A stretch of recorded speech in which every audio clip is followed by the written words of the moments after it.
Halo semuanya, pada video kali ini kelompok kami akan membahas terkait kegiatan kunjungan praktikum mata kuliah preservasi informasi dan koleksi yang meliputi kegiatan-kegiatan berikut ini. Survei kondisi, perendaman, pengeringan, laminasi, enkapsulasi, dan alih media mikrofilm. Yuk kita lihat pembahasannya bersama-sama. Pada tahap awal konservasi dilakukan survei kondisi naskah. Di sini melihat bagaimana keadaan kertasnya, yakni sudah menguning, tintanya luntur atau tidak, terdapat bolongan dan robekan dari naskah tersebut.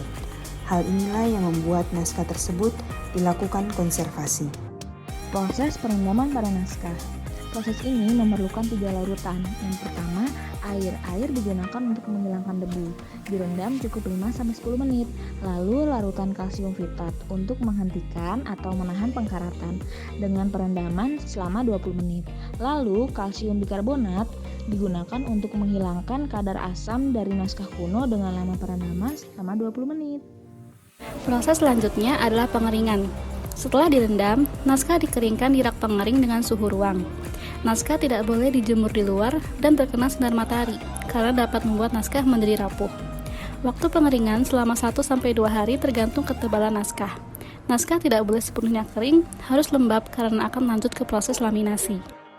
Laminasi merupakan proses memperkuat kertas dengan melapisi bagian depan dan belakang naskah dengan tisu Jepang. Bahan-bahan yang diperlukan dalam proses laminasi adalah tisu Jepang, larutan gelatin, dan kuas. Naskah yang sudah direndam dibasahi dengan larutan gelatin dan dilapisi dengan tisu Jepang. Setelah itu dibasahi kembali dengan larutan gelatin lalu diratakan dengan kuas. Proses enkapsulasi ini merupakan proses melindungi kertas dari kerusakan fisik. Dalam ilmu perpustakaan, ini adalah proses melestarikan bahan pustaka menggunakan bahan yang tidak mengandung asam seperti plastik mylar dan double tape Jepang. Menggunakan double tape Jepang ini agar bahan koleksi dapat dilepas. Contohnya, jika kalian mempunyai ijazah atau dokumen lain yang ingin diselamatkan, bisa gunakan metode enkapsulasi ini. Jangan menggunakan metode laminating karena tidak akan bertahan lama dan akan menjadi rapuh karena tidak ada hawa udara seperti enkapsulasi. Oh ya, proses enkapsulasi ini dapat menyelamatkan dokumen dari 50-100 tahun loh.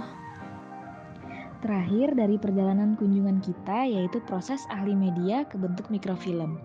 Proses ini bertujuan agar informasi di dalam naskah bisa bertahan lama sampai ratusan tahun dan mikrofilm ini dapat memuat sampai 1200 halaman loh.